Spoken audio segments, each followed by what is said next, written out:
Los Caballeros Templarios, una sociedad secreta de guerreros sagrados enraizada en la leyenda. Son los superhéroes de nuestra historia. Durante la época medieval, los llamados pobres Caballeros de Cristo se convirtieron en una de las instituciones más ricas y poderosas. Unificaron lo espiritual con lo militar y lo financiero. Pero después de 200 años, la Orden se enfrentó a uno de los reyes más poderosos de Europa. Los templarios sufrieron el castigo más duro de la ley. Ni siquiera al ser quemados en la hoguera quisieron divulgar sus secretos. Pero siguen vivos gracias a leyendas de tesoros perdidos y rituales secretos. Hay un sinfín de leyendas detrás de ellos. Es lo que tienen las conspiraciones. Si salen bien, nadie tendría que saber qué ocurrieron. Es posible atravesar el velo de la historia para conocer la verdad sobre los Caballeros Templarios y conocer sus secretos. ¿Qué verdades descubriremos sobre nuestra propia época? La batalla de los Cuernos de Jatín fue un punto de inflexión para las fuerzas islámicas en su lucha contra los cruzados. En pocos meses, el ejército de Saladino se hace con Jerusalén, el cuartel general de los templarios. En principio, esta horrible masacre pública debía ser el punto final para los templarios. Pero no fue así. Los templarios supervivientes escaparon de Jerusalén con sus tesoros y comenzaron la búsqueda de un nuevo hogar para la Orden. Mientras la toma de Tierra Santa por parte de Saladino indigna a Europa Occidental. El 29 de octubre de 1187 el Papa Gregorio VIII convoca una tercera cruzada. La Tercera Cruzada es muy distinta. Está liderada por los Caballeros Templarios y algunos de los reyes más poderosos de Europa como Felipe II de Francia, Ricardo Corazón de León de Inglaterra o Federico I Barbarroja de los Estados alemanes. Entre todos, reúnen una considerable fuerza militar que libera gran parte de Tierra Santa y hace retroceder a las fuerzas de Saladino, salvo en el caso de Jerusalén. El 2 de septiembre de 1192, el líder de la cruzada, Ricardo Corazón de León, y Saladino firman el Tratado de Ramla. El Tratado de Ramla es un acuerdo para que los peregrinos cristianos puedan visitar los lugares sagrados de Jerusalén y sus alrededores, pero la ciudad permanece en manos de Saladino. Eso provoca una enorme crisis de confianza en el mundo cristiano. No pudimos conservar Tierra Santa.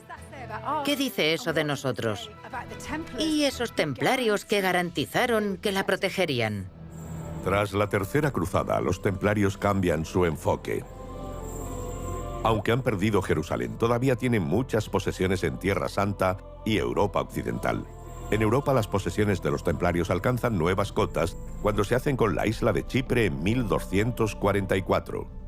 A mediados del siglo XIII todo iba bien, pero a partir de ahí muchos líderes europeos les miran con recelo y comienzan a cuestionar la autoridad política y económica de los templarios. Les temen.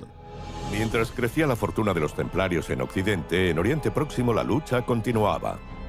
En el siglo XIII aparece otra gran fuerza unificadora conocida por su extraordinaria disciplina y su gran capacidad para matar enemigos, los mamelucos. Eso aumenta la debilidad de una presencia cristiana ya asediada en Oriente Próximo. Las ciudades sagradas caen una tras otra y se ven obligados a retroceder hasta la isla de Chipre después de la caída de Acre. Las tierras santas se han perdido. En 1291, los templarios han perdido su propósito. Tienen que volver a Occidente y cambiar su imagen. Mientras los cruzados perdían Tierra Santa, el 23er Gran Maestre de la Orden de los Templarios es elegido en 1292. Es Jacques de Molay, un noble de la región de Borgoña. A finales del siglo XIII los templarios tenían grandes problemas.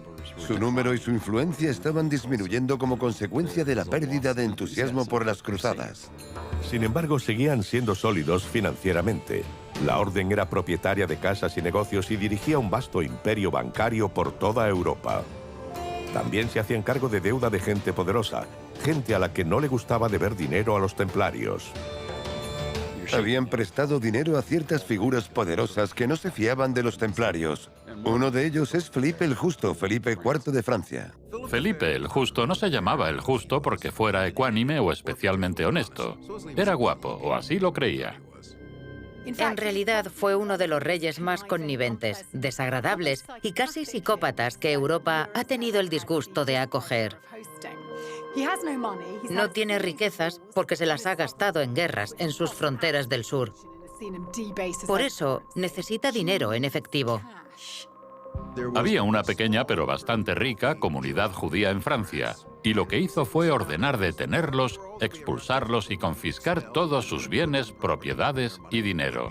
Los que ofrecieron resistencia murieron en la hoguera. Si podía hacer eso a los judíos, los siguientes serían los templarios, que aunque no tenían Jerusalén, sí tenían riquezas. No podían grabar a la iglesia, pero sí tomar el control de la misma, y eso fue lo que hizo. El rey Felipe hizo secuestrar al Papa Bonifacio VIII, quien recibió tantos golpes que murió de las heridas. El siguiente Papa, Benedicto XI, murió en circunstancias misteriosas, posiblemente envenenado por secuaces de Felipe. Luego hizo elegir a su preferido, Clemente V, y trasladar la curia papal a Aviñón, un enclave dentro de territorio francés. Clemente entendió que Felipe estaba dispuesto a hacer que lo mataran a menos que cooperara. La autoridad religiosa también es un problema para los templarios, porque no responden ante nadie más que el Papa. Y de repente aparece Felipe, que tiene al Papa en el bolsillo. Felipe sabe que tiene que vencerlos, desacreditando su imagen. Tiene que difamarlos.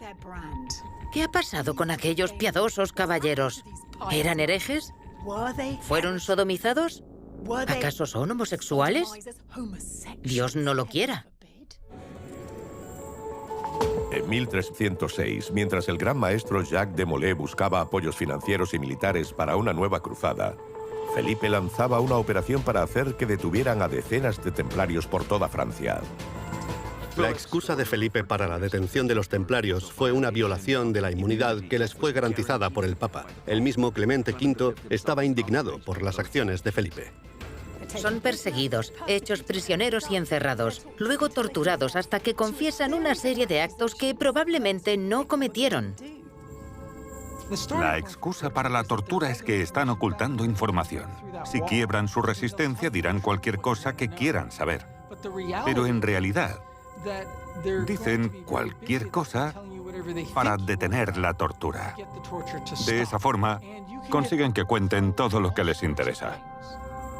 Lo increíble es que de los 500 hermanos templarios detenidos, y que tenían varios papeles en la organización, solo unos 140, incluyendo a Jacques de Molay, confesaron y dieron la información que Felipe buscaba. Los cargos eran inventados. Implicaban blasfemia y adoración de falsos ídolos, brujería, prácticas sexuales extrañas, de todo. Al igual que con las acusaciones iniciales, los agentes de Felipe exageraron aún más los delitos. Se les acusaba de adorar a un gato de 3 cabezas, o de escupir u orinar sobre el crucifijo y negar a Jesucristo. Uno de los cargos y de los supuestos pecados confesados más famosos de los templarios era venerar a un ídolo llamado Baphomet. El concepto moderno de Baphomet, un demonio con cabeza de cabra, fue creado por un ocultista francés por el año 1850. El Baphomet de los templarios era otra cosa. Varios que confesaron describieron a Baphomet como una cabeza humana cortada o como un hombre con 3 caras, e incluso un hombre con cara de gato. Aunque hay pocas pruebas que sugieran que los templarios adoraban a un demonio, hay pruebas de otras creencias peculiares. Felipe acusaba a los templarios de venerar cabezas cortadas, lo cual era cierto. Pero no veneraban a una cabeza cortada cualquiera. Veneraban de forma muy devota las cabezas de 2 santas asesinadas, Santa Úrsula y Santa Eufemia. Estas reliquias eran bien conocidas en la época y su veneración estaba en sintonía con la fe católica. Hay una diferencia semántica entre adorar y venerar. Los católicos no adoran a los santos ni a María, los veneran. De esa forma muestran su respeto hacia ellos. Otros símbolos como Abraxas, vinculado al gnosticismo, o la luna creciente y la estrella, vinculados a la fe islámica, han sido encontrados en varios objetos templarios. Los templarios estaban en Tierra Santa Y tenían que hacer alianzas y amistades con todo tipo de personas. De ahí que no sea una locura pensar que se vieron influidos por ciertas ideas del Islam. Felipe no se detuvo, aunque no encontró pruebas sólidas de que los templarios cometieran herejías o adoraran ídolos. En 1307, Clemente V emite la bula Pastoralis Praeminentiae. Por este decreto, todos los monarcas de Europa deberían arrestar a todos los templarios que pudieran y confiscar sus bienes.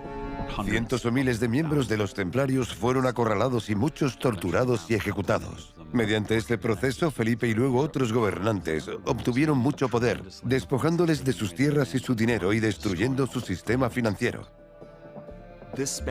Esto significa la sentencia de muerte para los templarios.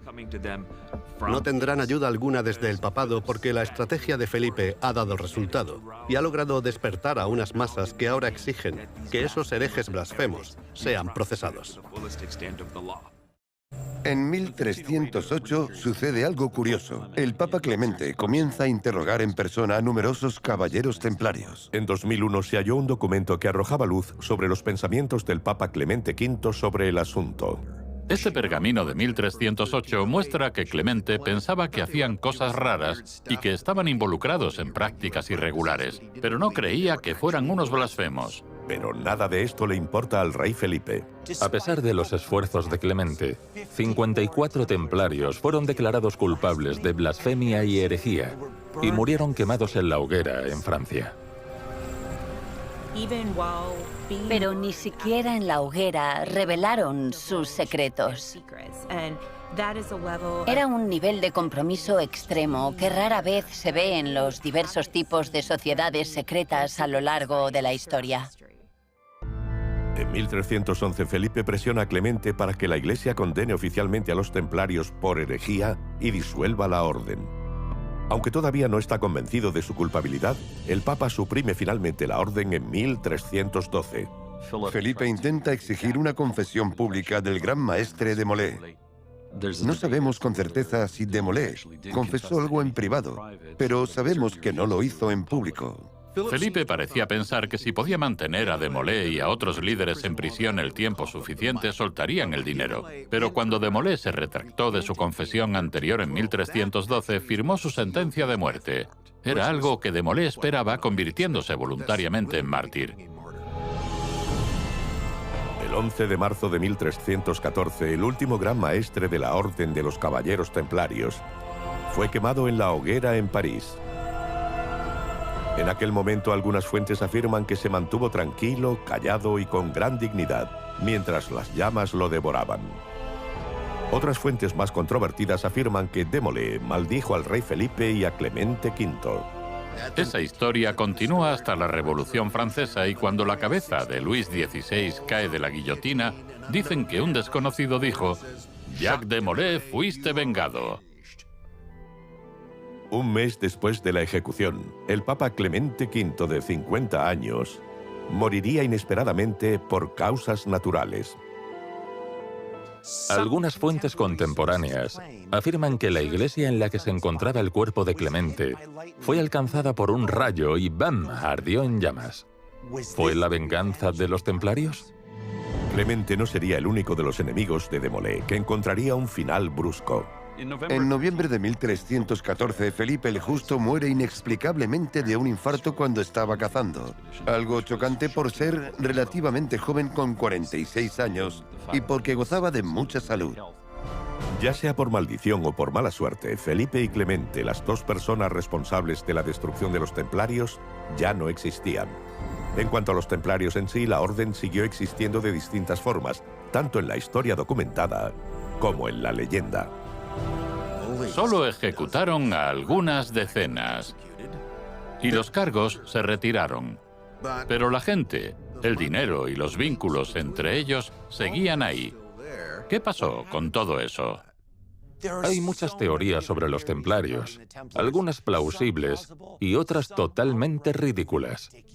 Pero esas teorías muestran el impacto que ha tenido la orden en nuestra imaginación. La mayoría de las teorías conspirativas que escucho sobre los caballeros templarios versan sobre la existencia y la ubicación de su supuesto tesoro.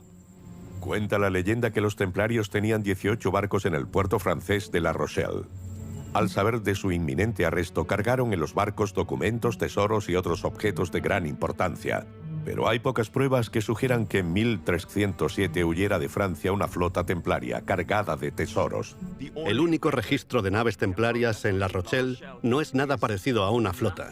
Eran solo un par de barcos y poco más.